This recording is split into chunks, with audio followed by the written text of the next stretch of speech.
Deuteronomy chapter 11. You shall therefore love the Lord your God, and keep his charge, his statutes, his rules, and his commandments always. And consider today, since I am not speaking to your children who have not known or seen it, consider the discipline of the Lord your God, his greatness, his mighty hand, and his outstretched arm, his signs and his deeds that he did in Egypt to Pharaoh, the king of Egypt, and to all his land, and what he did to the army of Egypt, to their horses and to their chariots, how he made the water of the Red Sea flow under them as they pursued after you, and how the Lord has destroyed them to this day, and what he did to you in the wilderness until you came to this place, and what he did to Dathan and Abiram, the sons of Eliab, sons of Reuben, how the earth opened up its mouth and swallowed them, with their households, their tents, and every living thing that followed them, in the midst of all Israel. For your eyes have seen all the great work of the Lord that he did.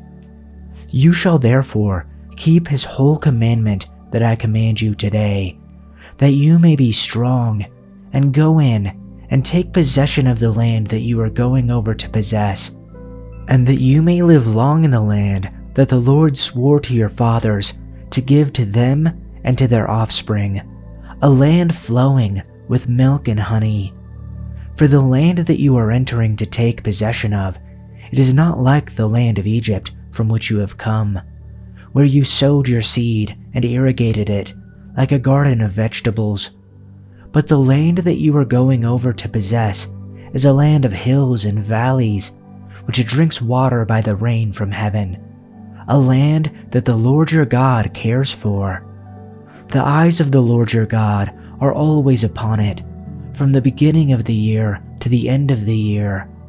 And if you will indeed obey my commandments that I command you today, to love the Lord your God, and to serve him with all your heart and with all your soul, he will give the rain for your land in its season, the early rain and the later rain, that you may gather in your grain and your wine and your oil. And he will give grass in your fields for your livestock, and you shall eat and be full. Take care lest your heart be deceived, and you turn aside and serve other gods and worship them. Then the anger of the Lord will be kindled against you, and he will shut up the heavens, so that there will be no rain, and the land will yield no fruit, and you will perish quickly off the good land that the Lord is giving you. Fix these words of mine in your hearts and minds, tie them as symbols on your hands, and bind them on your foreheads. Teach them to your children, talking about them when you sit down at home, and when you walk along the road, when you lie down and when you get up.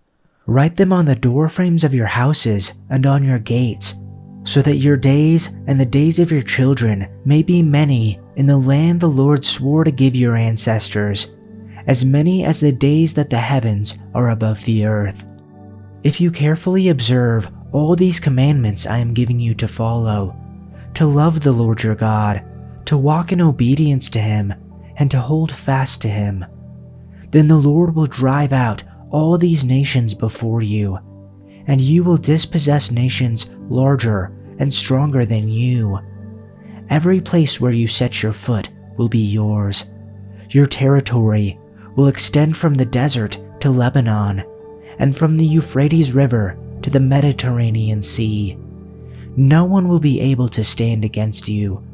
The Lord your God, as he promised you, will put the terror and fear of you on the whole land wherever you go. See, I am setting before you today a blessing and a curse. The blessing, if you obey the commands of the Lord your God that I am giving you today. The curse, if you disobey the commands of the Lord your God and turn from the way I command you today by following other gods which you have not known. When the Lord your God has brought you into the land you are entering to possess, you are to proclaim on Mount Gerizim the blessings, and on Mount Ebal the curses. As you know, these mountains are across the Jordan, westward, toward the setting sun, near the great tree of Moreh, in the territory of those Canaanites living in the Arabah in the vicinity of Gilgal. You are about to cross the Jordan to enter and take possession of the land the Lord your God is giving you. When you have taken it over and are living there, be sure that you obey all the decrees and laws I am setting before you today. Chapter 12. These are the decrees and laws you must be careful to follow in the land that the Lord, the God of your ancestors, has given you to possess, as long as you live in the land. Destroy completely all the places on the high mountains, on the hills, and under every spreading tree, where the nations you are dispossessing worship their gods. Break down their altars, smash their sacred stones, and burn their Asherah poles in the fire. Cut down the idols of their gods, and wipe out their names from those places. You shall not act this way toward the Lord your God, but you shall seek the Lord at the place which the Lord your God will choose from all your tribes, to establish his name there for his dwelling. You shall bring there your burnt offerings, your sacrifices, your tithes, the contribution of your hand, your vowed offerings, your voluntary offerings, and the firstborn of your herd and of your flock. There you and your households shall eat before the Lord your God, and rejoice in all your undertakings in which the Lord your God has blessed you. You shall not do at all what we are doing here today, everyone doing whatever is right in his own eyes, for you have not as yet come to the resting place and the inheritance which the Lord your God is giving you. When you cross the Jordan and live in the land which the Lord your God is giving you as an inheritance, and he gives you rest from all your enemies around you, so that you live in security, then it shall come about that the place in which the Lord your God will choose for his name to dwell, there you shall bring everything that I command you, your burnt offerings and your sacrifices, your tithes and the contribution of your hand, and all your choice vowed offerings which you will vow to the Lord. And you shall rejoice before the Lord your God, you and your sons and daughters, your male and female servants, and the Levite who is within your gates, since he has no portion or inheritance with you. Be careful that you do not offer your burnt offerings in any cultic place that you see, but only in the place which the Lord chooses in one of your tribes. There you shall offer your burnt offerings, and there you shall do everything that I command you. However, you may slaughter and eat meat within any of your gates, whatever you desire, according to the blessing of the Lord your God, which he has given you. The unclean and the clean alike may eat it, as the gazelle and the deer. Only you shall not eat the blood. You are to pour it out on the ground like water. You are not allowed to eat within your gates the tithe of your grain, new wine or oil, or the firstborn of your herd or flock, or any of your vowed offerings which you vow, or your voluntary offerings, or the contribution of your hand. But you shall eat them before the Lord your God, in the place which the Lord your God will choose, you and your son and daughter, and your male and female slaves, and the Levite who is within your gates, and you shall rejoice before the Lord your God in all your undertakings. Be careful that you do not abandon the Levite as long as you live in your land.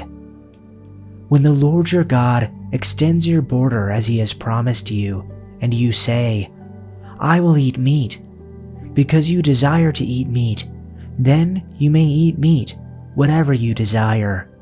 If the place where the Lord your God chooses to put his name is too far from you, then you may slaughter animals from your herd and flock which the Lord has given you, as I have commanded you, And you may eat within your gates whatever you desire. Just as a gazelle or a deer is eaten, so you may eat it. The unclean and the clean alike may eat it. Only be sure not to eat the blood, for the blood is the life, and you shall not eat the life with the flesh. You shall not eat it. You shall pour it out on the ground like water. You shall not eat it, so that it may go well for you and your sons after you, since you will be doing what is right in the sight of the Lord. Only your holy things, which you may have, and your vowed offerings, you shall take and go to the place which the Lord chooses. And you shall offer your burnt offerings, the flesh and the blood, on the altar of the Lord your God, and the blood of your sacrifices shall be poured out on the altar of the Lord your God, and you shall eat the flesh. Be careful to obey all my commands, so that all will go well with you and your children after you, because you will be doing what is good and pleasing to the Lord your God. When the Lord your God goes ahead of you and destroys the nations, and you drive them out and live in their land, do not fall into the trap of following their customs and worshiping their gods. Do not inquire about their gods, saying, "How do these nations worship their gods? I want to follow their example." You must not worship the Lord your God the way other nations worship their gods, for they perform for their gods every detestable act that the Lord hates. They even burn their sons and daughters as sacrifices to their gods. So be careful to obey all the commands I give you. You must not add anything to them or subtract anything from them.